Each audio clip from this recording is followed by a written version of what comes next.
All right, folks, coming up on Roland Martin Unfiltered for Tuesday, November 27th, 2018, Mississippi. They're voting right now for the next United States Senator, battling Mike Espy versus Cindy Hyde-Smith. Last night, the orange one was in Mississippi, and he actually said, how does Mike Espy fit into Mississippi? Dude, he's from there. We'll explain to you, and we'll show you how Mike Espy responded to Donald Trump. Also, Senate Republicans trying to confirm a judge critics called the vote suppressor in chief for a North Carolina federal district court. He also wrote the voter suppression laws for North Carolina. Tomas Lopez for Democracy North Carolina will join us and explain to us why Thomas Farr is unfit to serve on the federal bench. Meanwhile, legislators in North Carolina are doing their best to rush through a voter suppression ID law. Folks, talk about stupid. Okay, I'm going to explain to you how North Carolina Republicans are they are the Alabama and the Mississippi of the 21st century. Wait till you hear this. And also, right-wing violence is on the rise, much more than Islamic extremist violence. And a former black executive at Facebook wrote a blistering note to his colleagues, laying out why Facebook has a black problem inside and outside. It's time to bring the funk on Roland Martin Unfiltered. Let's go. He's got it. Whatever the biz, he's on it. Whatever it is, he's got the scoop, the fact, the find. And when it breaks, he's right on time and it's rolling. Best believe he's knowing. Putting it down from sports to news to politics. With entertainment just for kicks, he's rolling. It's on go, roll, y'all. It's Roland Martin, yeah. Rolling with Roland now. He's funk, he's fresh, he's real, the best, you know he's Roland Martin now.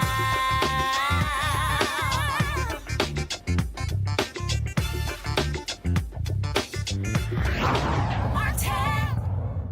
Polls in Mississippi, folks, are open just 2 more hours. Remember, if you are in line by 7 p.m. Central, you can still vote. We want you to stay in line and hold that line. Also, any problems you experience at the voting location, call this number, 1-866-OUR-VOTE, 1-866-OUR-VOTE. Also, if you are in need of a ride to the polls, you can also call 1-844-678-6837, 1-844-678-6837. We are seeing, of course, a battle between Republican incumbent Cindy Hyde-Smith, who was appointed to replace Thad Cochran, who retired because of health reasons. She is running against former Agricultural Secretary Mike Espy for this seat to fill out the last remaining 2 years of Thad Cochran's term. It is, of course, it has been a race. Republicans thought it was going to be a breeze, but when you have pretty much one of the dumbest candidates you've ever seen running for election, yes, I'm saying that for a reason, because when you look at her comments about public hanging, voter suppression, and how she won't even talk to the media, she's literally running out the back door at her own campaign events. Republicans are very concerned about Cindy Hyde-Smith losing this seat. Last night, Donald Trump was actually in Mississippi holding 2 rallies trying to gin up support for her. And he actually made a pretty dumb comment himself. Cindy's far left opponent, he's far left. Oh, he's out there. How does he fit in with Mississippi? I mean, I could go over this, but how does he fit in? President Trump came to Mississippi yesterday and asked, how does he fit into Mississippi? Your response? Because I didn't see that yesterday, but I did see that clip.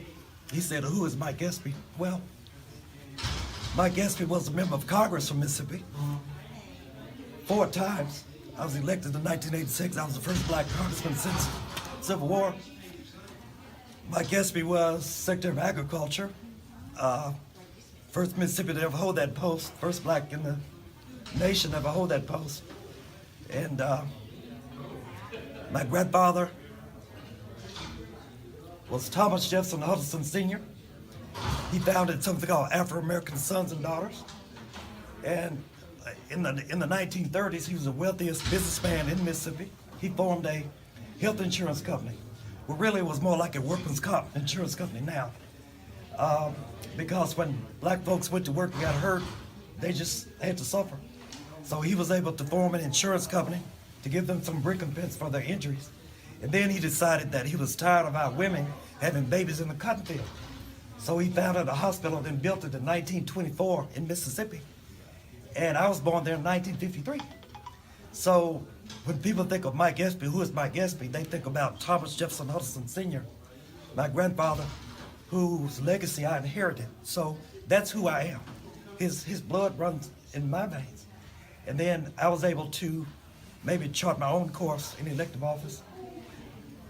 Assistant Secretary of State, first black in Mississippi's history. Assistant Attorney General, head of the Consumer Protection Division. I believe I was first black in Mississippi's history. Member of Congress, first black in Mississippi's history. United States Secretary of Agriculture. And then in the last 20 years, I've been the chairman of the board, not paid, of a nonprofit that works in Alabama, Mississippi, Louisiana, Tennessee, and Arkansas. What we do is we decide how can we lift the human capital of low-income people in those 5 states. And we do it by moving those who are in a rental situation to home ownership. So we have a series of... Sounds like Mike Espy, Donald Trump belongs in Mississippi. Of course, Espy is hoping for a significant black turnout at what he called Mammoth. In my interview with him yesterday on the Tom Jordan Morning Show, his goal is to get anywhere from 80 to 90% of the black vote, then of course pick about 25% of the white vote in order to beat Cindy Hyde Smith. Of course, she has been dogged by numerous companies pulling their money as a result of her public hanging comment.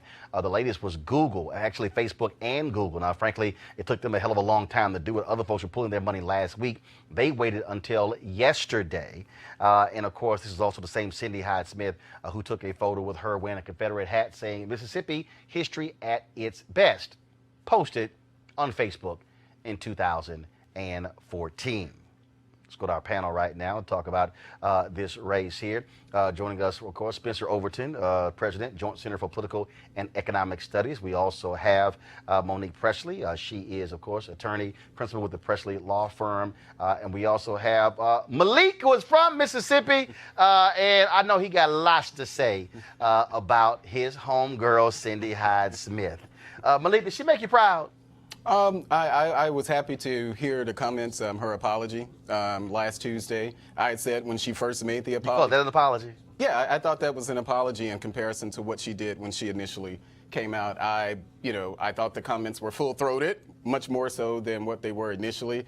As far as the race is concerned, I can't imagine how Mike Espy wins in a state like Mississippi. If we consider what happened in Georgia, we consider what happened in Florida, the idea that Mississippi is somehow going to reverse itself and vote for him, I think is pretty slim. Thad Cochran won the race, I think, in 2014 by 20 points. Trump won it by 20 points. Well, about 20, but for Thad Cochran, first of all, 1.6 million people didn't even vote. Right. Thad Cochran won by 125,000 votes.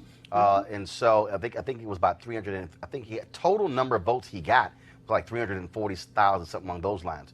You're going to have a lot more people who are going to be voting this time around. The issue that you have is that by all of her drama has driven lots of attention to Mike Espy. They only debated one time. They basically rigged that whole debate because she won at the Mississippi Farm Bureau, which already endorsed her. The top people in the Farm Bureau donated to her campaign. She didn't want a studio audience, and then also she walked in there literally with a King James Bible-sized stack of notepads. But what's been amazing is how she's been running away from everybody. She literally won't take questions from anybody. She's been running from the media. She's run out the back door of her own events. Even her own supporters going, okay, what happened? She left? Yeah. I mean, this is and Republicans are scared that she might lose. To send 100 paid staffers on the ground. Yeah. They were not planning on doing that. But I don't think that has much to do with the actual data. I think what it is now, we're in a climate where this race has become racialized. So prior to... Who racialized it? Well, you can say that Cindy did. You can say that you disagree. No, I mean, I'm saying, would you say she did? I mean, well, I did. I think that's when race entered the race when she made those comments. But again, I think if we go back to the idea that Mike Espy has been running since March, No one has paid attention to the race. We paid attention to Florida. We paid attention to Mississippi. Oh, no. I said on this panel. We did. We did. And I said on this panel, and I talked about Cindy Hyde-Smith becoming the first woman elected to Congress from Mississippi. Ronna McDaniel has talked about this. Trump has talked about this. As far as the Democratic Party and Mike Espy, I did not see them until now. And so I think this is again, Mike Espy's strategy. I talked to Mike Espy, Monique, in Memphis for MLK 50. Mike Espy's strategy was not to focus on his race. His whole focus was to get into a runoff after November 6th. That was his whole deal. He said, once we get to a runoff, all the other races are done, then the attention is going to be on my particular race. It was only because of the Andrew Gillum and Stacey Abrams aftermath where that wasn't decided, where it wasn't immediately. But that was the case, and so that was Espy's strategy, not just. First of all, National Democrats weren't even looking at Mississippi. Espy said, no, we're going to run a quiet race. We're going to sit here and get first or second place, and then we're going to focus on the runoff. And that was smart politics on his part, because trying to get in there when all the push was for Abrams, which was winnable, Gillum, which was winnable, compared to what he knows as a native son of Mississippi. He knows as a third generation Mississippian that it's a hard sell there, but it can be done. And I think it made sense for him to wait to try to garner all the support he could after he passed that initial hurdle when there was a field of what, like 4 Republicans? 3. It was 3 Republicans. At the end of the day, if he doesn't get in 1 or 2 places, there's no conversation. That's right. So his deal, he knew one person was not going to get 50+% of the votes. And to respond to Malik's point, a difference in terms of Mississippi is it's the blackest state in the country, right? It's 38% black. Florida's about 16% black. A lot of black folk in Georgia, but not 38%, right? Yeah. And on this piece about Trump, right, is Espy, about Mississippi, right? I mean, I guess to Trump, voter suppression or lynching or wearing Confederate garb is what a real Mississippian does. I would submit that, the Mississippians of Medgar Evers, of Fannie Lou Hamer, is, what Mike Espy's about, and that is a legitimate Mississippian as well. Well, I think what Trump is referencing is something, it's unfortunate, but it's something that Republicans do a lot. Republicans have a notion that there is no such thing as a moderate or Republican a moderate or conservative Democrat. Yeah. And Mike Espy I'm is from very Mississippi. moderate. Mike Espy is pretty moderate to conservative. He's from the DLC, the Clinton DLC wing of the party, the Democratic leadership. DLC. Yeah, he's from that wing of the party. There are a lot of people who don't know Mississippi politics. Clearly, Trump does not know the history. But I think what he's doing is an extension of what the party does when we assume that no one can be conservative or moderate but us. He's not too liberal for Mississippi. He No, may be he's too not. black for some in Mississippi. Yeah, I'm sure. But he's is not too liberal for for Mississippi. Mississippi. The thing that is still interesting, I think, when you look at this, the reality is, this is probably the one Senate race where it is more so than Alabama, more so than Louisiana or Arkansas. This is absolutely black-white. Mm-hmm. It is absolutely black-white. It is absolutely an appeal to old Mississippi when you still have the Confederate emblem on that state flag. When you have a state that could not handle a civil rights museum by itself, where you literally have separate but equal, where they said we're going to build a civil rights museum, and then you know what? No, we're going to have to build another museum right next to it on the history of Mississippi, because we really don't want that museum to tell the story of the history of Mississippi. And I was there, and I'm telling y'all, to walk on the grounds and to stand there, you go, okay, so we got the Civil Rights Museum right here, which is this amazing edifice, and then you go and basically hit a white folks museum. Yep. I mean, that's essentially. Yep. That was in the 21st century. That's right. And this is the difference kind of between Alabama, right? Judge Moore's statements and what he did in terms of young women didn't necessarily help him. The problem is he was Cindy Hyde-Smith, her statements about race may actually help her with a particular part of the constituency in Mississippi. Well, I agree. I don't know if it would help her any more than the support she would have now. I think what You the don't media... think it'll help her with some white folks? No, I think what the media has done, again, because, Mississippi is the child that we can always beat up on. So whenever you have an issue... No. Hold on, Malik. Mississippi is the child who always acts up. Okay, well... I disagree with that. Hold on. As a person, it's very simple. If a child don't act up, you ain't going to get spanked. Mm-hmm. But when a child acts up, you're going to get spanked. Well, but in this case, Mississippi didn't act up. Cindy Hyde made comments that she should have made. Cindy was first elected to office as a Democrat in 2000. She became, I think, a Republican in 2010. Like most Dixiecrats. So almost 20 years now. The only thing that we have from her is that she took a picture with the Confederate hat in a state that has the Confederate symbol as part of its state flag. Right, which is so okay. the idea that people in Mississippi That's would the be only thing we got? Hold We up. don't have the segregation of school that she went to, and then she sent her daughter In to a Mississipy? segregation of school? Yes. She sent her daughter to do you school, know the had number of schools in 350 Mississippi that were kids, previously and one of segregated? them's black. The city that it's in is over 50% black. School has one black person but we're out still of talking about 350. Mississippi, though. Yes. No one in Mississippi is surprised that there was a once segregated school. No one is surprised. No, by that. hold on. But Malik, you made the point that, folks in essence are picking on Mississippi. No, the reality is Mississippi, out of all the 50 states in the union, still wants to be wedded to Jim Crow. I disagree with that.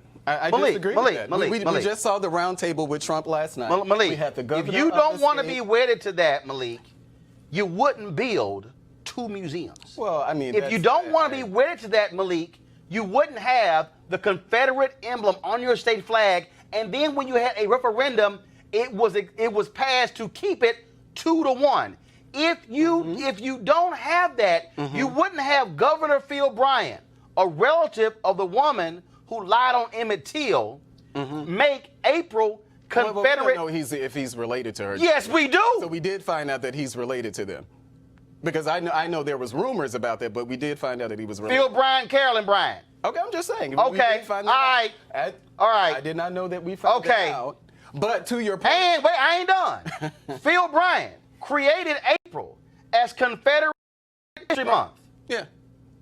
You talking about picking on? Hell, Mississippi says, go ahead, smack me. Well, yeah, but you can go right over to Arlington Cemetery to see the Confederate memorial sitting there. The Confederate memorial sitting at Arlington Cemetery. We have monuments to people who not fought in the Confederacy, but people who owned slaves. Malik. So how far should we go to be offended by There's a difference between people who fought in the Confederacy. No. And Malik. Hold up, Malik. There's a difference between folks saying this monument was put up in 1930 or 40 or 50.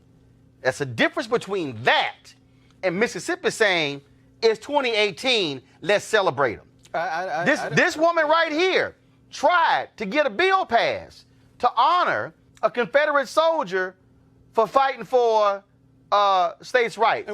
She tried to get a section of the highway named after Jefferson Davis, the greatest traitor in American history. Bruh, Mississippi in 2018 is still trying to do.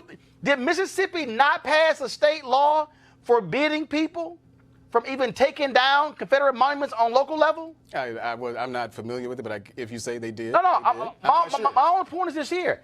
This ain't Mississippi saying, hey, man, y'all reaching back. No, this is Mississippi still living it in 2018. But despite the Confederate flag, despite the fact that, with Mississippi's history, I'm a product of Mississippi. I grew up in the state with the Confederate flag. I grew up as a Democrat. My family are Democrats. And despite the Confederate flag, here I sit in Washington, D.C., along with Spencer, Monique, Roland, in a place that I'm not supposed to be. The Confederate flag didn't do anything. The Confederate flag did not affect me being here. It had no role in being here. Right there. Okay, but this is the mistake I think that you make with this when you say somehow the flag didn't keep me from being here. That's just like saying, black people, I don't know why y'all keep talking about inequality of wealth. You got Oprah. No. The point is this here. You have a state that still wants to continue that line of thinking and embracing it and holding on to it. That's what we're talking about here. Donald Trump knew exactly what he was saying last night.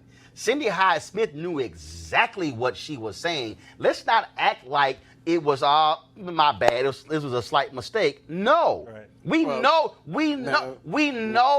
the game of race I and don't how agree it with is that. properly used. I don't agree with that. And it's not a dog whistle, it's like a megaphone, right? They're just being out and out blatant in terms of these symbols. Well, and it's not all of Mississippi. But that's Malik. how we're I mean, paying it. there is a struggle right now. This election is about a struggle about what will Mississippi be. And what Roland is basically saying is, because she's a viable candidate, it's viable that right now that old Mississippi it could win. But in if terms Childress of- had run, this history would be the same. But It there's doesn't matter who the person is. I mean, Mike Espy during this last election, Mike Espy got 91% of the black vote. He got 91% of the black vote. You know, Right. I don't know where else he's getting those votes. Cindy Hyde-Smith got 4% of the black vote. He got 40% and some change of the total vote. Obviously, the largest numbers came from President Obama in 08 and 12. He got 44%, and then he got 43%. Here, to me, is the point. Whether it's because of Dixiecrats, whether it's because of the Confederate flag, whether it's because of racism, we still have voters right now in Mississippi who are in that struggle. I agree with you, Spencer, but there are traditional Mississippi folks who are not thinking about anything to do with this flag. They are thinking about the things that Republicans have been thinking about. They're thinking about judicial nominees. They're thinking about what's going to happen with funding. They're thinking about the lies and some of the truth that they've been told about what the Senate intends to do to protect them and their interests. And that, to me, is the struggle. So right now, while the polls are still open, people in Mississippi, black folks and white folks who are bothered by racism, go vote, because we need a crossover in order for it to make sense. They were polling people, and the people were saying, we can forgive Cindy her missteps. We can say she's wrong, but we don't want a progressive or a liberal appointed to the Supreme Court. Is this not the failing that we made in thinking it was not going to make a difference between Hillary and Trump? The scream that we should have been making is the one that would have kept Kavanaugh off the bench. Yeah, but Not the, oh my God, everybody is a racist scream. Yeah, but you that's know, what we everybody run knows to. there's racism. Yeah, but we right? run to I mean, that. I'm not sure you know there's Yeah, racism, I do but know that. everybody else I do still know knows that. that Of there's course I know racism. that. Yeah, but you pointed to yourself like it's pointed the talented nth percent who How made it is out that? of Mississippi. But how is You that? said, I even said though because the there's a Confederate flag wait, did not. I said because the Confederate it's flag either did not going to be affect you talking me. or it's going to be me, right? Well, we're both on the set, so we Okay, can talk. well, I'm going to wait. Okay. Well, if we're talking about the Confederacy, what I said was, I said the fact that the Confederate flag exists did not stop me from getting where I am today. That's Okay. a fact. Okay. It has nothing to do with me not seeing racism. And what I'm saying, are you pausing or are you finished? I'm pausing. Okay. So in your pause, what I am saying is you being a part of the talented percentage that make it out of oppression, suppression, South, segregation, racism does not mean that it is not still a systemic problem for people who are not as fortunate as you. The fact that that Confederacy and the hate mongering and all of the little Cindys of the world and their male counterparts who have been suppressing your kinfolk from Mississippi and from all of the greater South where I'm from, that to me only says, yes, it's true. There can be a President Barack Obama. Yes, it's true. There can be a Monique, there can be a Spencer, there can be a Malik, there can be a Roland.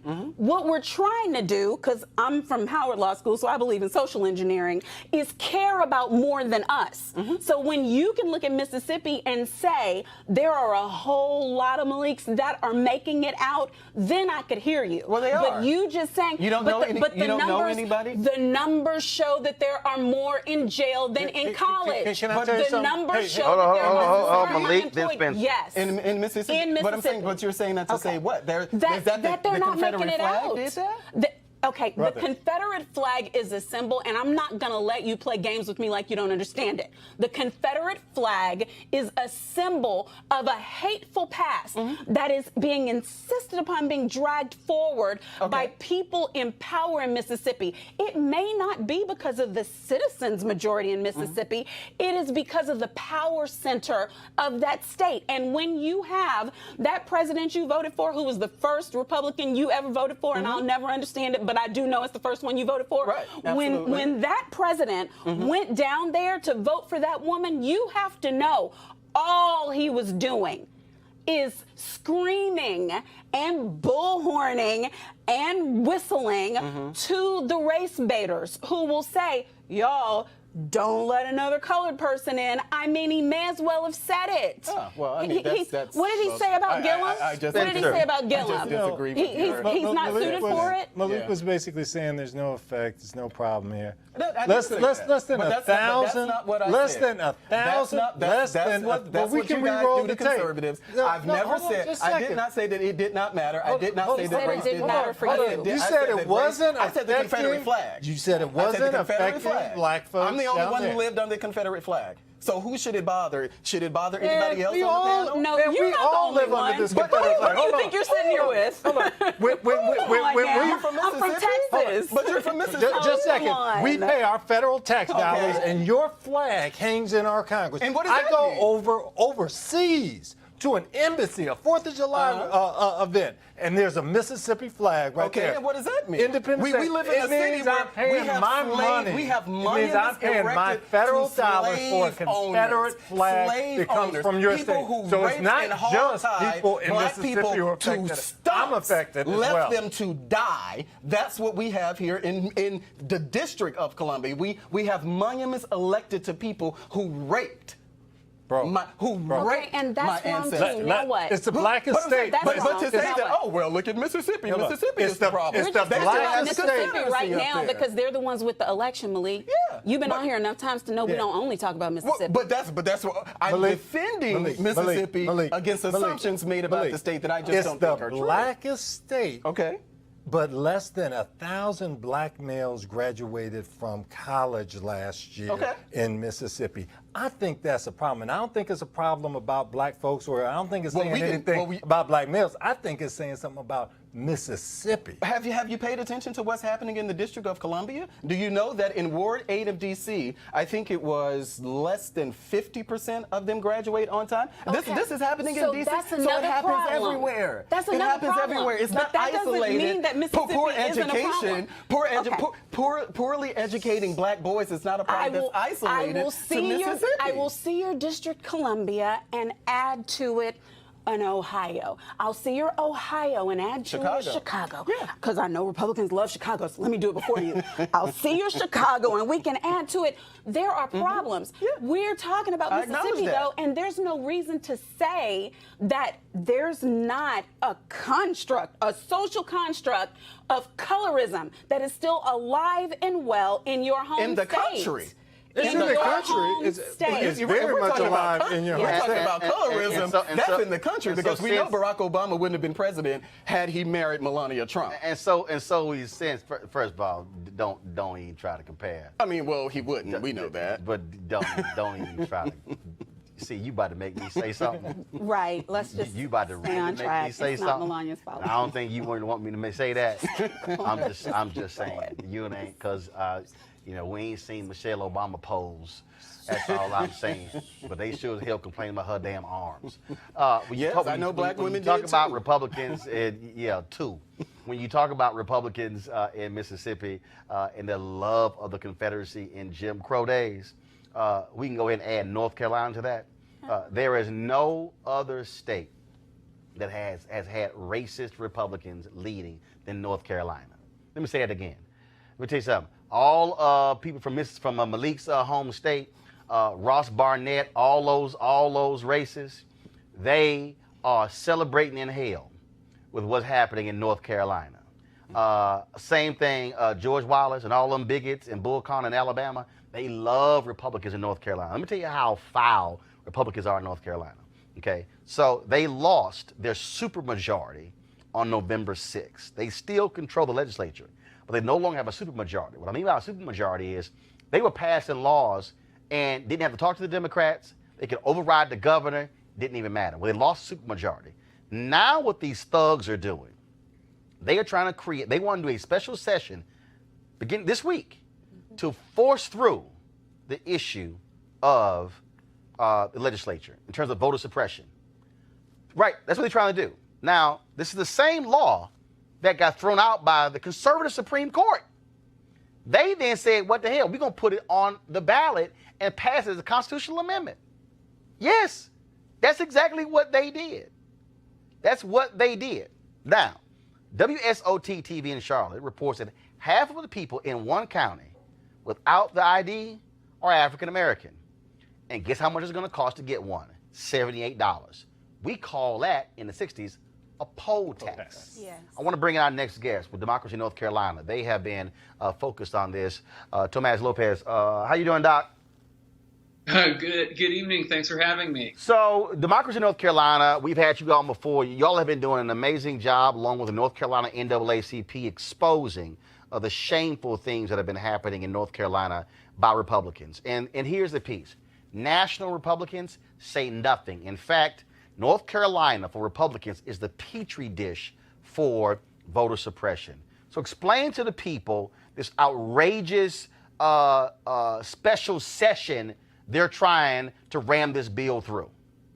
Sure. So here's what folks need to know about North Carolina. This is a state that has seen over the past several years, not just when it comes to voter ID, but to a whole set of other issues that implicate our democracy, some of the worst ideas that are affecting real voters. So in 2013, the state passed a law that people here call the monster voting law, which included one of the strictest voter ID requirements in the country, reductions to early voting, the elimination of same-day registration, and the elimination of the ability for 16 and 17-year-olds to register to vote ahead of time before they turn 18.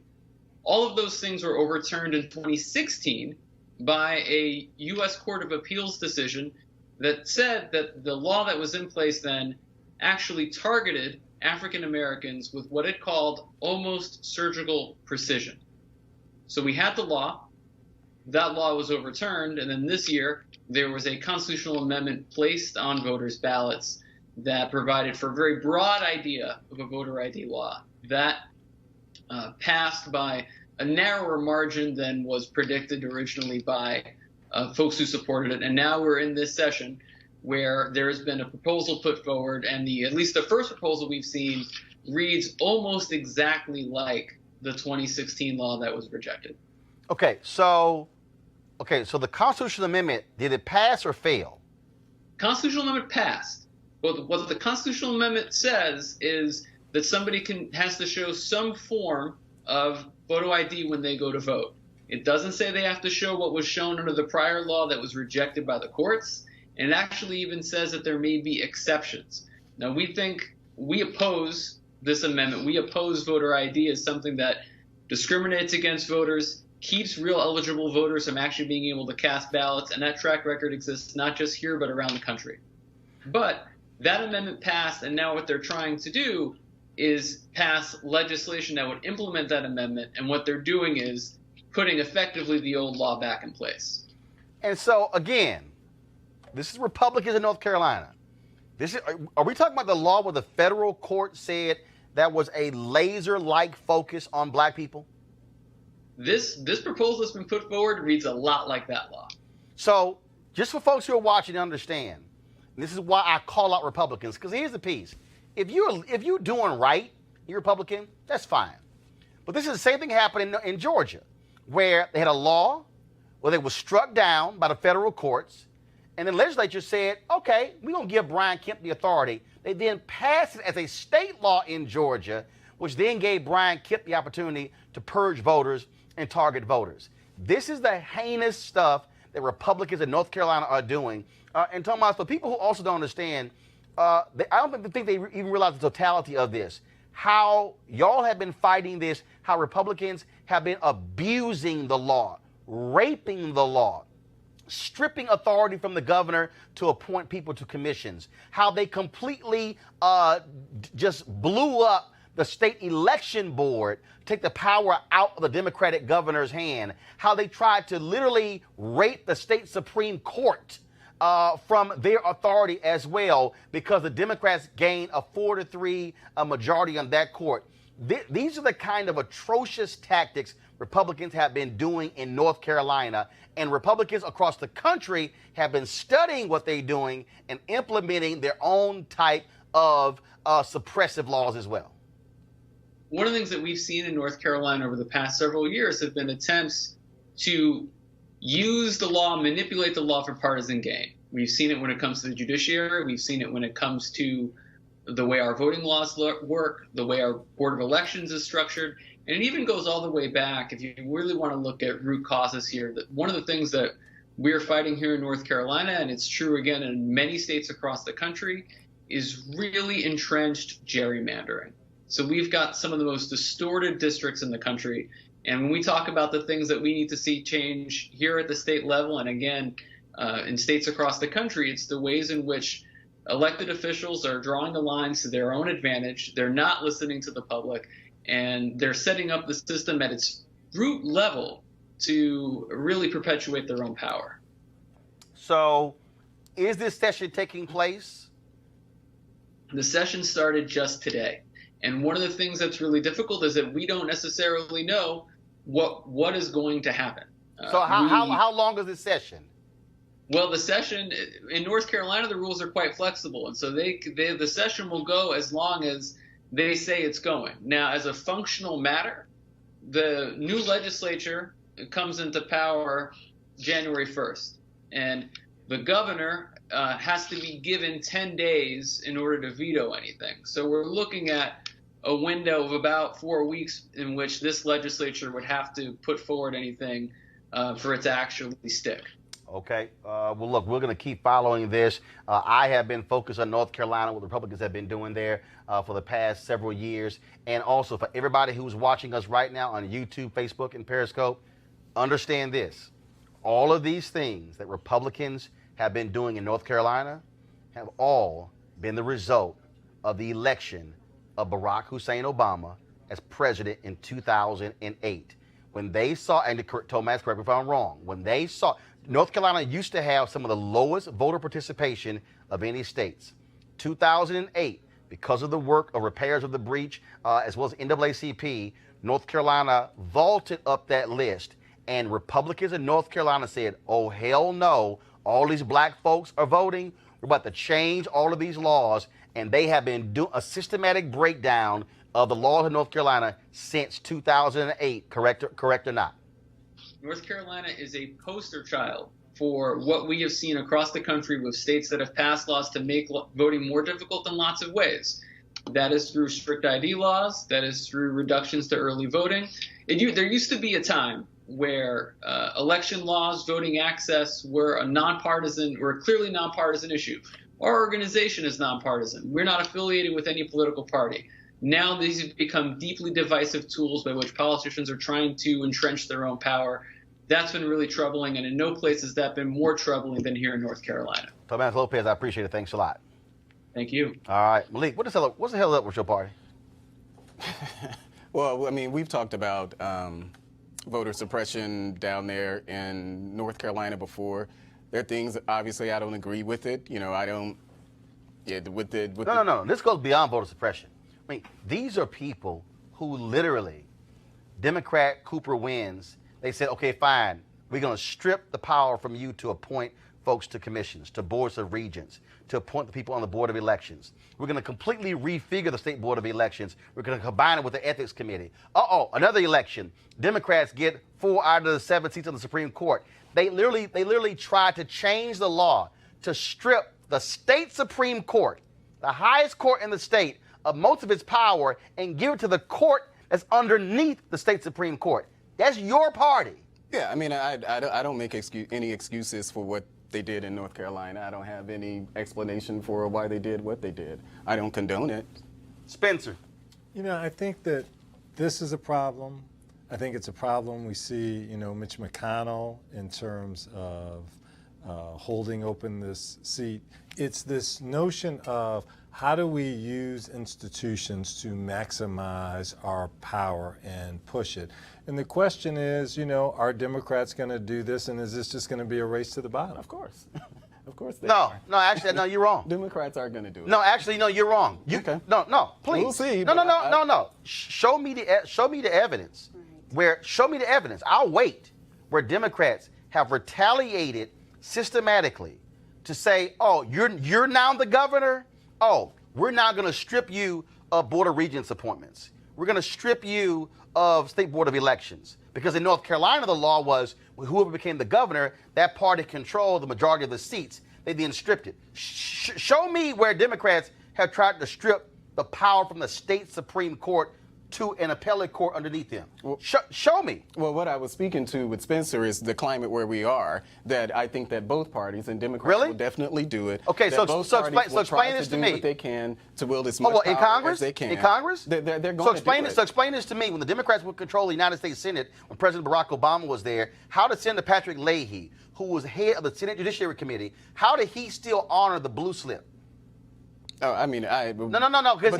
But see, here's why. Thomas Farr, which we're about to talk about. Thomas Farr, of course, who is that racist judge in North Carolina, who Trump wants to put on the federal bench. Okay, Tom Tillis and Barr, the two Republicans from North Carolina, held up the appointment of two black women to that federal bench. Okay, that court in North Carolina, where you have more than 30% of the black people in North Carolina that it covers, they would not allow even a hearing of those black women. And they did the same thing in 2006. No, follow me. Patrick Leahy said, our rules are, if you put a blue slip in, I will honor your blue slip. Mitch McConnell, when he got in, he said, damn the blue slip. And not only damn the blue slip of a Democrat, he told Rob Johnson in Wisconsin, damn your blue slip.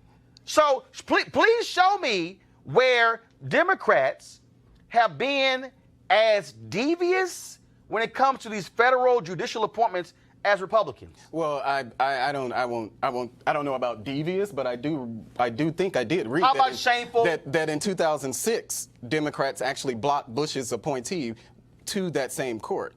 The Democrats blocked Democrats blocked his appointee to the same court. I'm asking you again. Mitch McConnell is now saying we're going to take away your ability to block nominees, Democrats. In other words, Democrats, when you were in power, you honored Republicans' ability to block black women being appointed to the court in North Carolina, right? What Mitch McConnell has done is said, hey, we're going to take away your ability. So Democrats didn't change Senate rules? Yes, Democrats changed Senate rules. Okay. Let me walk you through. Democrats changed Senate rules when it came to federal bench appointments because Republicans not only systematically blocked everybody. Harry Reid then said, fine, 50 plus 1. He said, but I'm going to leave in place the rules that require 60 votes for a Supreme Court justice. It was Mitch McConnell, when he took over, who said, oh, no, damn that. We're going to do 51 even for Supreme Court. That's what happened. So when Democrats did it, there was a good reason why they did it. No. Here's the deal. Were Republicans allowed? How many judicial appointments, how many judicial openings were available? Remember when Donald Trump said, Obama didn't care about judicial appointments. When I became president, I had 130 open. How do you think you got 130 open? Because they were being blocked by Republicans. Yeah, and Democrats are going to do the same thing now, though. That's my whole point. This is politics. Okay, first of all, Democrats can't do it now. Democrats don't control the United States Senate. But look what just happened to Kavanaugh. I mean, the idea that we exist in tribes and that parties try to undermine each other by wielding whatever power that they can. This isn't something that they're going to... Malik, you didn't hear it. Patrick Leahy honored Republicans with the blue slip. Yeah. Mitch McConnell said, I'm not even honoring that rule. So Malik, hold on. With this blue slip, one U.S. senator can hold up a judicial nomination. So it's not about 50% or 60 votes, right? One. It's one can hold up. And so basically, when Democrats were in control, Republican members, one Republican senator would hold up these two black women in North Carolina. Okay. Now that Mitch McConnell is in power, he's saying, No, you don't have a blue slip, Democratic senator. You can't hold up our judges. We're going to change the rules. He told the Republican, you ain't holding it up. Rob Johnson of Wisconsin, Rob Johnson and Tammy Baldwin, Republican and Democrat senators in Wisconsin, both put in blue slips. Chuck Grassley, Mitch McConnell said, the hell with y'all, we going to put this nominee through. You got federal judges. You got one woman who Trump appointed, she been out of law school 11 years. You had one dude who had never, ever even filed a brief to put on the federal bench for life. The bottom line is here. What your party is doing in North Carolina is beyond shameful. And you know what? Black Republicans as a group ain't saying jack. Oh, well, I can't speak to what... Saying nothing. I can't speak to what saying Black Republicans doing. I'm on this show. Hold on, They can okay. come on this show Okay, now hold on. if they Here's my want to. question. Okay, what's the organization you with? Black Conservative Federation. Has the Black Conservative Federation as a group denounced what Republicans are doing in North Carolina? No. Why not? We haven't denounced Democrats either. No, but why not? But I'm saying, but we haven't. But we haven't denounced Democrats I'll ask you either. a question. Do you believe what Republicans are doing in North Carolina, is that fair? Is it decent? Is it democratic? I don't think so. I've said that every time I've come on the show. So I'm asking, so as a organization, Colin Powell did it. Colin Powell called out the governor of North Carolina to his face. Not the Black Conservative Federation. No, I know that, but I'm trying to explain to you, he did it to the governor's face. What I'm asking is, we're the Conservative Federation. Y'all black, right? Mm-hmm. Would y'all as a group lead the effort to say to the Republican Party, what is happening in North Carolina is shameful and should not happen? Well, I can't speak to I can't just definitively say what our organization is going to do. I can say what we're focusing on, and that's criminal justice reform. Okay, well, how about this? No, here's my point. I mean, y'all not the Republican Black, what do y'all call it? Black Conservative Y'all Federation. a Black Conservative Federation. Mm-hmm. Can y'all as a group actually vote on that? Can we vote on it? Yeah, can y'all as a group issue a statement y'all about as a it? group to say we're gonna issue a statement Yeah, of course we could. calling out the Republican Party of North Carolina? Yeah, of course we could. Okay, so how do y'all consider that? Well, I mean, I'm not going to make any, No, statements here on TV. I'm asking, but I've given my comments on it. I know you're giving your comments. Right. What I'm saying but I'm not here to speak on behalf of the organization. Okay, on but that how about this particular here? issue. Will you take it back to your group? Sure, and say, they're watching now. Okay, fine. Well, so will you take it back to your group and say, as a group, I believe that we should speak out on this and take it up? Well, we're judicious in what we choose to speak out on, which is why we're doing now with criminal justice. No, but I'm reform. asking you a question. Could this be one of the things y'all put on y'all agenda? It could be. Will you bring it back to them? I will definitely mention it when I leave the show. And you're gonna bring it back for them to consider? They're watching the show. We can talk about whether or not it's take it something back, that and we so agree with therefore, if doing. they vote up or down, then you'll come back and tell us whether they voted up or down. Well, I don't know about that. Why not? But I will take it back to them. I will do Well, that. if you're gonna take it back to them, what y'all gonna do with it? Well, the thing, we can focus on what's happening in North Carolina, but again, as the Black Conservative No, I'm Federation, asking about North Carolina right now. But what we're more concerned about is working across the aisle, working with criminal justice reform. Is that your only issue? No, it's not. But it's one of the issues that we're really passionate Gotcha, about. but what else y'all And it's- passionate about? Well, Black people? We're passionate about black people. We're passionate about So economic if y'all development. passionate about black, choice. oh good. We're passionate about Okay, voting. so We're how about passionate this here? expanding Y'all the Black passionate about all of that, right? Mm-hmm. Okay, well then you can take it back because your same Republican in North Carolina split North Carolina A&T in half. Well, they literally say on this side of the street you belong in one district, on that side of the street you belong in another district because it's the largest HBCU in the state. But Does that make just sense? have a big gerrymandering case. No. that the court decided in Maryland? Let me help you again. They split the school. Yeah. Bruh. Yeah. The school. Yeah, that's a problem. No, not the neighborhood. The school. They split the school. That's a problem. Because they don't want the entire campus of North Carolina A&T in one district. Yeah, that's a problem. Can y'all call that out? I can't say that we're going to talk about that. Can you bring that to the meeting? But we didn't even talk about the case in Maryland. Actually, though. I have. I said the Black No. Conservative Federation. But I'm asking you about North Carolina. Let me go here. And then I'm going to take a break and go to my next story. But go ahead. I think Georgetown over here is going to back me up. This judicial nominee issue that we're talking about in North Carolina is a criminal justice reform issue. Do you get the connection in that if you have a conservative party blocking nominees who are going to put people on the bench who are going to use the massive, I believe, unjust discretion that's available to district court judges right now, that's available on lower courts. So things like sentencing reform that you're hoping will happen. Well, we don't know when that's going to happen. But until that happens, you're better off, I promise you, getting a Judge Spencer than you are some of the ones that they would try to block him to put on. So I don't know what the disconnect is where people latch onto one issue, but they don't get how the entirety of the criminal justice system is connected. We haven't latched on to one issue. It just came up about the Black Conservative Federation. We've been following the First Step Act. We know that the things that we plan on doing as far as the community is concerned. So we're not just latching on. I mean, criminal justice is a big umbrella, and it's a lot that goes under criminal justice reform. It would be reform. real nice if Black Republicans was staying up for Black people. Well, I'm not done. It'd be real nice if Black Republicans was staying up for Black people to their fellow Republicans. Well, that's all I'm saying. I don't disagree with that. No, I'm just saying, but I'd like to see it happen. All right, y'all, I got to go to a break right now. We come back more Roland Martin Unfiltered. You want to support Roland Martin Unfiltered? Be sure to join our Bring the Funk fan club. Every dollar that you give to us supports our daily digital show. There's only one daily digital show out here that keeps it black and keep it real. It's Roland Martin Unfiltered. Support the Roland Martin Unfiltered daily digital show by going to RolandMartinUnfiltered.com. Our goal is to get 20,000 of our fans contributing $50 each for the whole year. You can make this possible. RolandMartinUnfiltered.com. All right, y'all, back at Roland Martin Unfiltered. Let's talk about the issue in New Iberia, folks. 30,000 people live there. They're really from the end of an oil boom. And, there's a sheriff there, Louis Ackle, who was acquitted in 2016 of charges. He directed a squad of drug deputies in beatings, false arrests, and lies to cover it all up. Yes, mostly at Black people. At the trial, one of his deputies told a federal judge that the sheriff bragged often that he had once jumped out of a dumpster and fatally shot 3 niggers doing a sting against violent heroin dealers in New Orleans, then escaped suspicion by handing investigators a clean weapon. No shock. That's a New Iberia.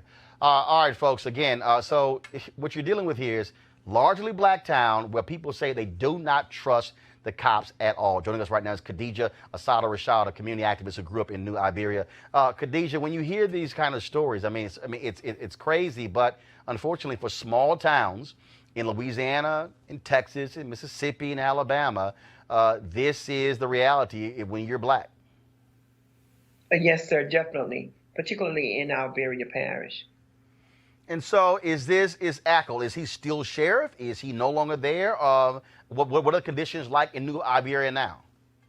The conditions are the same. He is still sheriff.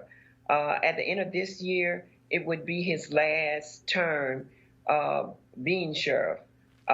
We have tried to recall him a couple of times. That was not successful. And as we speak right now, he's still sheriff of Iberia Parish. And when you think about that, so when people talk about relations between police officers and communities, this is a prime example. If you're living there, you're not talking to this sheriff's office. You're not interacting with these cops because you can't trust them. Correct. You definitely can't trust them. And the trust level is from the high up. Since indeed he was found not guilty of all the charges that was labeled up, then what does that say to those that's under him? You got to remember, for the last 10 years, Iberia Parish taxpayers had paid a total of $23,000 a month, and it came out for the last 10 years, $2.8 million. And that's not to say some still ongoing cases as we speak now.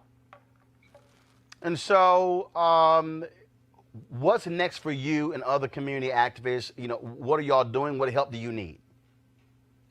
Well, we really wish that we could actually get another recall instead of just having him with a clean slate.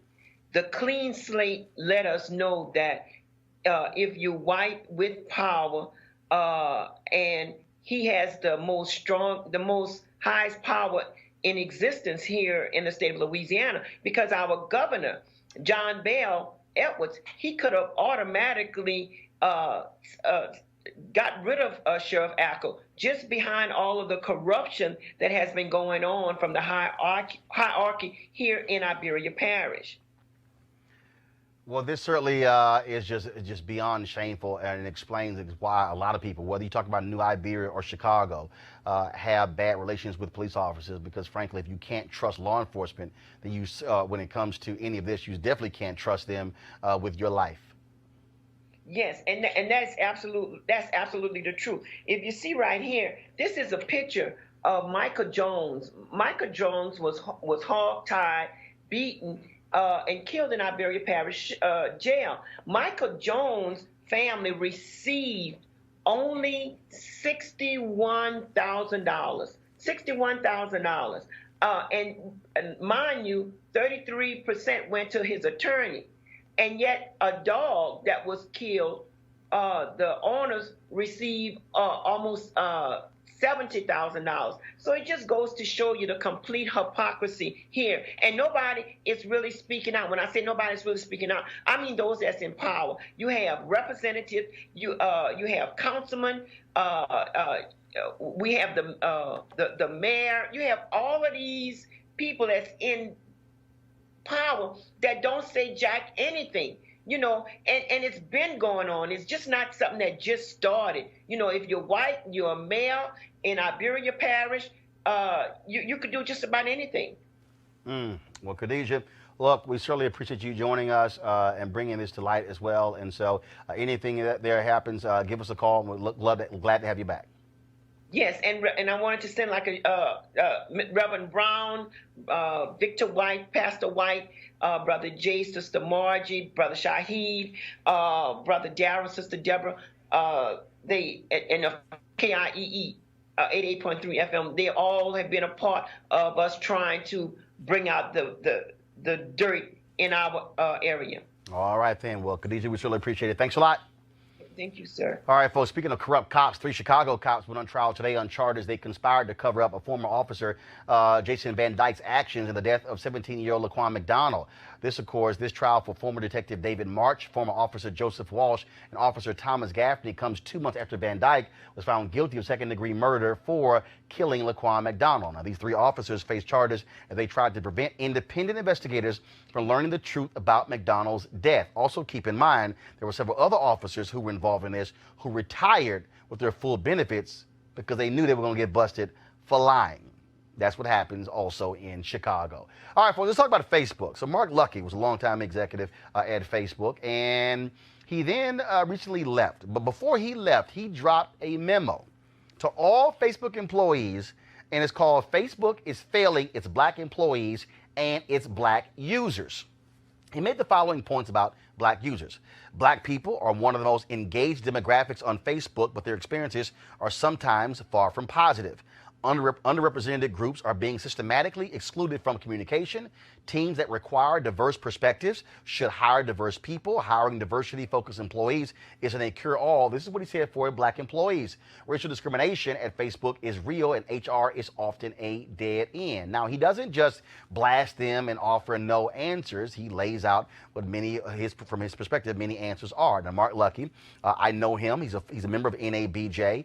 He's a longtime journalist. He left the media industry, launched his own tech company, sold that company, went to work for Twitter, and then, of course, later went to work for Facebook as well. And, of course, this comes on top of Facebook being blasted by Color of Change for using a right-wing PR firm to attack them and also to attack George Soros as saying he somehow was only the one who was funding Color of Change. They have been calling for changes at Facebook.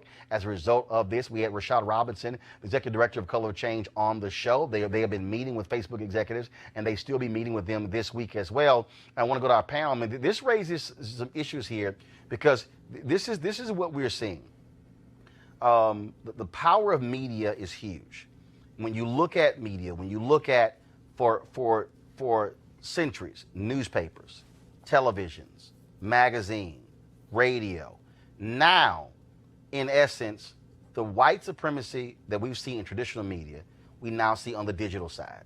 I'm using white supremacy for a reason, because when you look at newsrooms today, more than half of daily newspapers wouldn't even respond to the American Society of Newspaper Editors annual diversity survey. They wouldn't even respond to it. And so you still have newsrooms being run by white men. This is a diverse America. The problem on the tech side is you see what he laid out. You look at what Facebook did. When Facebook announced their news shows, they got 20 plus news shows they're funding. None black media. None, in fact, only one has a black host, and he's actually a co-host, and it's really a white woman who's really the host of that show. So here you have them fully funding these shows, nobody black. And look, I was talking to Mark about Facebook funding our show. There was serious interest, and all of a sudden they said, "Oh, we're not going to be doing news shows." Then another part of Facebook said, "We're launching news shows." and so when he breaks down the experience of black folks on Facebook, and then you hear Mark Zuckerberg and Sheryl Sandberg write their books, give their TED Talks and all their speeches, now the proof is in the pudding. And so this has raised some serious issues. Spencer, I want to get your thoughts again on what he laid out. Well, you know, if you look at it, it's really very well reasoned. It's not kind of an ideological screed. I mean, he goes into detail about various issues, and it's not just numbers. You know, the number of black folks has doubled at Facebook from maybe 2% to 4%. But he talks about this culture of inclusion, who's in the mix, who's making decisions, who's mentored, a variety of issues. So this is a problem at Facebook. It's a problem in big tech as well. Right now, Facebook is going through some big challenges in terms of Russia, in terms of Cambridge Analytica, et cetera. And I think that exacerbates these issues, especially for, you know, black folks. And it was interesting. I actually tried to post his piece on my Facebook page. Mm-hmm. Wouldn't let me. Mm-hmm. Wouldn't let me. I've tried it 3 times already. Mm-hmm. Wouldn't let me post it. Yeah. I mean, Big Brother is watching. I feel like I am certain of it. And look at how many times they denied basically putting these hit ads out on Soros before they had to actually admit it. But they had to admit it because the proof was out there. So what we're seeing in just a way deregularized field, that, and to me, that's the first thing that needs to change. There needs to be somebody holding these groups accountable, even in private industry. I mean, and I know plenty of people disagree with me, whatever. But when you have that much power, there has to be some sort of accountability. And here's a statement that, of course, Facebook sent to us. If y'all could pull it up, please. Pull the Facebook statement. I appreciate that. Over the last few years, we've been working diligently to increase the range of perspectives among those who build our products and serve the people who use them throughout the world. The growth and representation of people from more diverse groups working in many different functions across the company is a key driver of our ability to succeed. We want to fully support all employees when there are issues reported and when there may be micro behaviors that add up. That's their only response. And look, it's just very simple. I mean, look, for me as a black media owner, the reality is this here. When you look at the power of these companies, when you look at the power of a Facebook, the power of a YouTube, those 2 companies alone garner about 70% or more of all digital dollars. Yeah. That means that everybody else got a share of the other 30. Mm-hmm. Right. Everybody else. Yeah. Those 2 companies dominate that. Mm-hmm. Right. And for me, when you look at the content, so sure, Facebook has this show by Jada Pinkett Smith. All right, that's one show. Sure, the show with LeVar Bell and the Ballers, okay, that's one show. But what I'm looking at, and you can say it's being selfish, numbers don't lie. We've been kicking ass. Mm-hmm. This show, the shows they're fully funding, this show right here blows many of those shows away in terms of viewership. So 6.1 million views we had on Facebook alone in the month of October. Wow. 6.1 million. Wow. There are some shows that they are fully funding that can't even get 50,000 views in a month. Mm. We can get that in 2 airings of this show.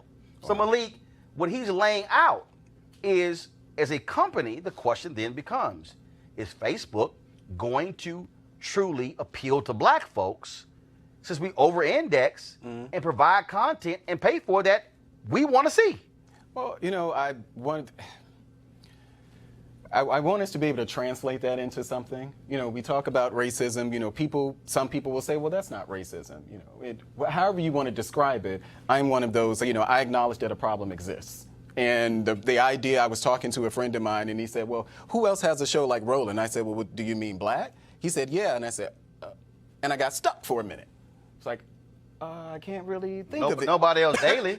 Yes, nobody. Now, it's some people who are yakking on YouTube every day. That ain't a show. Yeah, no, but go ahead. This is a little different. But, you know, we need to be able to increase these sort of opportunities. Whether it's, you know, if you look at the SES profile of government officials, you know, the number of people who are black in that. If we look at black media, I went to the CBC, and it was one of the events where they honored Maxine Waters, and they were talking about the progress that, you know, some progress that's being made as far as Hollywood is concerned. You know, I'm concerned about all of this, you know, whether it's not just expanding as far as our organization. You know, I'm not just interested in expanding the black conservative movement. I'm interested in expanding opportunities for black people. Right. And for me, that is across politics, you know, and because I do believe, you know, yeah, I'm a Republican, you know, but I do believe that there is an advantage to black people being able to leverage relationships with this administration or any other Republican to get things done, because there are a lot of people out there. No, go Does ahead. big I tech think need it's to fine. be regulated? You're conservative, probably little government. Does big tech need to be regulated? Yeah. Yeah, yeah. I would say that, you know, I'm not a big techie, but from some of the reading that I've been doing, there does seem to be. And what does that look like? I don't know, but I've read an. Yeah, I think it's gotten to the point. Yeah. Not just big tech.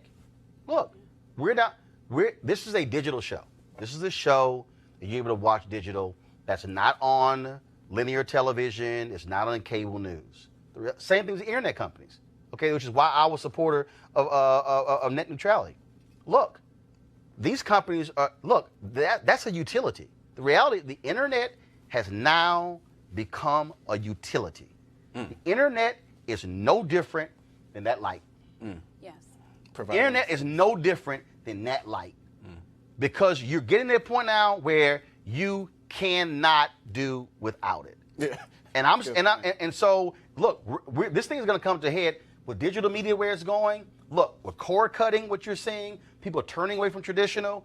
And look, these companies realize it. They're like, okay, fine, we're going to make our money over here. And and the deal is, they're pissing off, Monique and Spencer, so many Republicans and Democrats and they're getting so massive. Yeah. Right, but the problem is, and that this is where the voting in the elections matter too, because you saw when Mark Zuckerberg, when he was there for that hearing, and like those poor members of Congress were speaking just in rudimentary, like, now I know my ABCs, and he was he was out there, you know, I mean, and he didn't even have to say much because they didn't understand anything that he was saying. So in order for it to be regulated, we're going to have members of Congress taking in the information in order to educate themselves at least enough, or to take organizations, whether it's Color of Change, National Bar, your organization, who are going to put forward the legislation, because it doesn't have to all be done by them. You know, we have organizations to do that. And I agree with you. There should be coalescing here, because it's not a Republican issue. It's not a Democratic issue. And I believe, Lord, I'm going to sound like Trump, on both sides. I believe that on both sides, we make the mistake. Yes, there are good people on both sides. Look, and we make the mistake, Roland, of being Democrat only. You know, America and no place else. Jesus only. We do all of these onlys in our silos. And about this stuff, if people of color are going to advance, then you might know where some money is that we don't know, and I might know where some foot soldiers are that you don't know, and it has to come together. Yeah, and to that point, go ahead. That's and when I'm talking about the CBC, because, you know, conservatives, you know, black Republicans, we don't think we should go to CBC. I went there, I was embraced, I met some great contacts. We're getting ready to work. Our organization is getting ready to work with this organization called the Purple Isle. And the Purple Aisle, this is what they do. They go around countries and they get a lot of stakeholders together to try to focus on an issue. They just did this in Ohio, I think, and they were able to get out of that, to get some legislation on the table, and it looks like that legislation is going to be passed. These are the sort of opportunities that we can work with. I went to the Women Trump Summit, and I was sitting there at the table with these white women with big pearls on and probably plenty of money, but they were sitting at that table talking about criminal justice reform and marijuana. Well, I'll tell you right now on this issue. First of all, Mark Lucky's post has gotten lots of media attention already, and this simple. I fully expect, and this is where civil rights organizations should be putting the pressure on Facebook. Folks who don't know, when Reverend Jackson started his Silicon Valley initiative, okay, I just want y'all to understand this here. Even other black folks in black media didn't want to hear from him. Let me help y'all out, okay? Because, see, I was there. There were a lot of black people who were pissed off at Reverend Jackson because of Obama. They didn't want to put Reverend Jackson on his radio show. So when we launched News One Now in 2013, it was a 2-hour radio show, and then the third hour was on television. Every Tuesday, I had Reverend Jackson on my show. Every Tuesday. Every Tuesday, we talked about his Silicon Valley initiative. Okay? The reason Facebook has 4% black employees, they ain't have 4% 4 years ago, is because Reverend Jackson put the pressure on Mark Zuckerberg to hire more black people, put the pressure on Apple, put the pressure on Intel, put the pressure on Twitter. Deborah Lee, the first African American to be on the board of directors of Twitter. That didn't happen just because. It happened because of the pressure of Reverend Jackson. Ken Chenault, former CEO of American Express, first African American on the board of Facebook. That didn't happen just because. You have seen that. The point I'm making is pressure by black folks is how we've gotten everything we've gotten in America. Tech companies are going to have to feel that pressure. The civil rights organizations should be taking this letter that Mark Lucky has posted, studying it, and going to those companies, going to Facebook and saying, okay, we need to deal with this here, but then take it beyond them as well. Because this is not the future, folks. This is the now. You keep hearing me talk about how you shape the narrative, how you control the narrative, how you own the narrative. Well, that's what technology is doing. If the Facebooks of the world are shutting out black content creators, or shutting the door, or only letting one or two in, they're shaping the narrative. They're determining what you get to watch. Now, I'm going to say this, and I've talked about it, but let me tell you what happened with us at this show. The first week we launched Roland Martin Unfiltered, we did 1.88 million views of this show our first week. 1.214 million of those views came from Facebook. The next week, we only had 900,000 on Facebook. The third week, we had about 700,000. And I said, what the hell is going on? What happened to our viewers? My digital guy, who's in Chicago, he goes, I'm no longer getting the live notification of Roland Martin Unfiltered. Y'all, he works for me. So we then started asking around. A bunch of our other followers no longer got the live notification of the show. Now, it was checked. They had it give me live notifications. So I sent an email. Mark Lucky was one of the people I sent an email to. He sent an email back saying that they had a bug in their system for high traffic or high user accounts that they weren't getting live notifications. So what am I trying to say here? Here's what I said in the email. How are you suppressing my views? So all of a sudden, I got 1 million people who follow me on Facebook. I got 1 million people who 511,000 on Twitter. We got 234,000 subscribers on YouTube, about 130,000 on Periscope. So I had to ask the question, and I need to get my HDMI cable, so get this for me. So I didn't ask the question. I said, wait a minute, why are my people not seeing it? I look at the numbers right now during the show. I'm going to show you in a second right now. So I need you to come on. So here's the deal.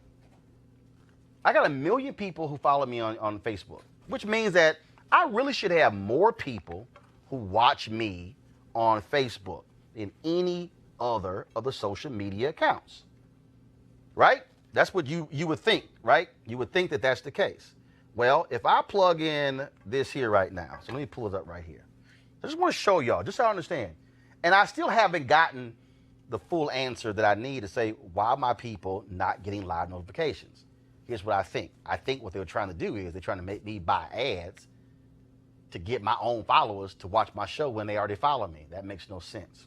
So right now, we are live on Facebook. So if you go, so pull it up, Henry, pull up my iPad.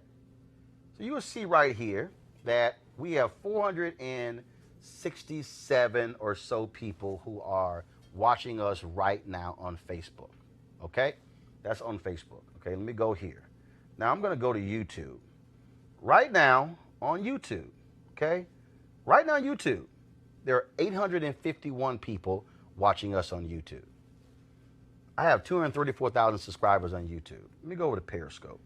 Right now on Periscope, we've got 116 people who are watching us, 112 people who are watching us on Periscope. So explain to me, I don't control the algorithm. So I need Facebook to explain to me, how are a lot of my followers no longer getting the live notification of my show? Now remember when I said how we perform? Numbers don't lie. In the month of September, we did 8.2 million total views. In October, we did 6.5 million views on Facebook, 9.8 million total minutes viewed. On YouTube, we did 6.9 million views, 62.1 million total minutes viewed. Periscope, 712,000 views, 1.49 million total views, meaning the total viewership that we had on the 3 channels in October was 14.1 million, with total minutes being 73.5 million. I'm laying all that out to you is because you can go to Facebook Watch right now, and you can see some of those shows, and I guarantee you, they ain't getting close to what we do. What does that mean?